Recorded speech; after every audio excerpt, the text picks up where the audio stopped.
gente sabe que a forma mais segura de levar as crianças, né, no carro ou em qualquer veículo é a cadeirinha, né? É o dispositivo que foi preparado e projetado para, de fato, reter a criança e transportar ela em segurança. Mas no transporte escolar, a gente tem algumas limitações que dificultam o uso da cadeirinha, como o tipo de cinto, o tamanho dos assentos. Então, por isso a gente está aqui hoje. A gente convidou o Donai Neto, que é especialista em transporte escolar, para a gente bater um papo e entender o que os pais podem observar com relação à segurança dos filhos aí, né, nesse ir e voltar da escola. Então, obrigada, Donai, por aceitar o nosso convite e estar aqui com a gente. Obrigado, Gabi. Obrigado a todos. Falar sobre segurança de criança e transporte escolar, uma coisa que me agrada muito. Obrigado pelo convite.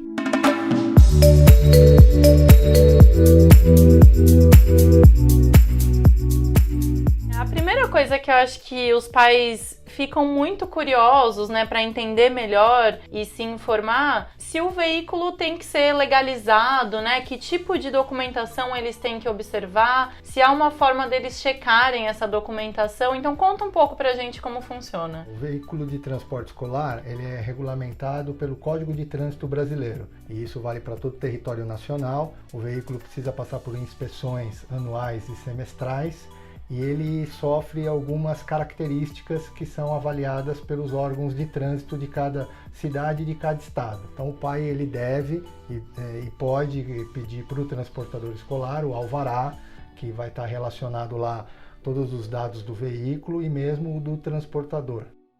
Falando um pouco mais, então, tanto do condutor quanto do veículo, né? Começando pelo condutor. O que especificamente tem de diferença ali no tipo de carteira dele? Alguma formação específica? O que diz esse alvará quando ele está correto, em dia, atualizado? O transportador escolar, para estar nessa atividade, precisa ter mais de 21 anos. A categoria dele é a D, de profissional, e ele precisa passar por um curso de formação de transporte escolar ligado aos DETRANs de cada estado. A partir daí, ele vai buscar a licença dele junto à prefeitura e vai se regulamentar para poder estar colocando esse veículo em circulação. Basicamente, esse transportador sofre um curso de reciclagem a cada 5 anos e precisa, junto aos órgãos competentes do município, manter anualmente a sua licença válida. Do ponto de vista veicular, a questão do veículo também tem as características externas, né?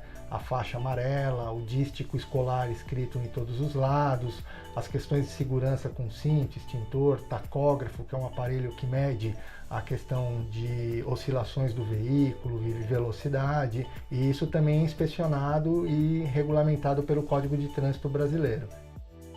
Tem alguma dica, alguma coisa que os pais consigam olhar ali sem muito conhecimento técnico, né, com relação ao veículo em si? Então, se ele está em boas condições, o que eles devem observar? O veículo de transporte escolar é um veículo de aluguel, então a placa tem que ser vermelha, né? Essa é uma característica importante.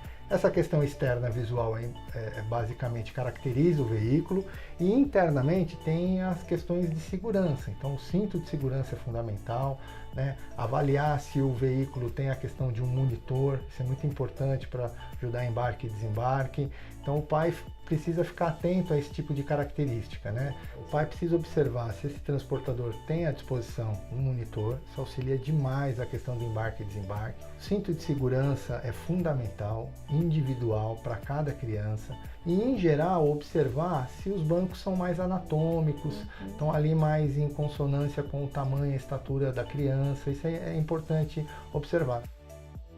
Para embarque e desembarque especificamente, tem alguma regra específica ou, mesmo que não seja uma regra, alguma recomendação? Mas o embarque e desembarque tem que se dar pelo lado direito do veículo. Com a presença do monitor, esse aluno, essa criança precisa ser entregue na mão de um responsável. Não dá para deixar a criança atravessando o veículo nem pela frente nem por trás. Isso é fundamental, né? A gente sabe que muitos dos acidentes aí podem acontecer nesse momento de embarque e desembarque, exatamente porque a criança tem a estatura mais baixa, o veículo é alto e ela pode facilmente ficar no ponto cego. Então, eu também concordo, o monitor é fundamental. Obrigada pela sua participação. Acho que a gente passou as principais informações aí para que os pais saibam o que devem observar na hora de contratar esse serviço e o principal, para que as crianças estejam aí seguras nesse caminho entre casa e escola. Eu queria agradecer a oportunidade de dizer para os pais, para os responsáveis, que a contratação do transporte escolar é fundamental que sejam observados esses itens que a gente mencionou aqui. E toda e qualquer dúvida, ligar para as autoridades de trânsito do seu município. Em geral, eles fiscalizam, devem fiscalizar. Isso é fundamental para um transporte seguro. Se você gostou das informações, se você achou as informações relevantes que a gente passou aqui, curte esse vídeo. Se ficou com alguma dúvida, comenta, compartilha para que outras pessoas também possam saber disso. E para outras dicas, segue a gente nas nossas redes sociais, no nosso site, que estão aqui na descrição do vídeo, e assina o nosso canal.